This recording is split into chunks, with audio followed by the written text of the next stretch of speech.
In this video, we're going to be understanding how to represent vectors, okay? Now, one thing to note before I start explaining is that the given direction of vectors in an exam question, in the past papers or in the exam questions, is always the positive one. So to move in the opposite direction of it, it will become the negative direction. For example, if the given vector is like this, b, if we want to move opposite to b, it's going to be the same vector but negative b, okay? Great. Now let's understand how to represent vectors, and then we're going to take an example. To represent vectors, we write vectors from one point to the other in this way.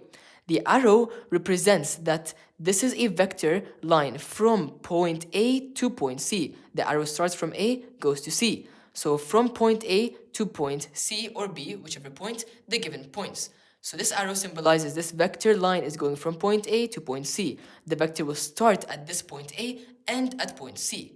Great. Now, if I say the vector is from C to A, this means the vector applying these same rules will start from C to A. So wherever the arrow starts is the start point of the vector, wherever the arrow ends is the end point of the vector. Great. Let's take this example. Vectors A to B and B to C are shown. So A to B and B to C. Find AC in terms of A and B. So we want to find A, C. We want to drive from A to C in terms of A and B. So if I want to drive from A to C, I need to cross AB, then I need to cross BC.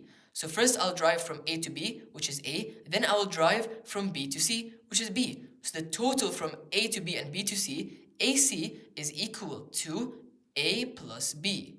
Great. Now if I want to find CA, I want to drive back now. I want to drive back from the original direction given in the opposite direction, okay? From C to B, B to A. So C to B is negative B and B to A will be negative A. So from the total distance of C to A, it will be negative B minus A. So AC is A plus B and CA is negative B minus A. Because we are moving in the opposite direction, it will be negative.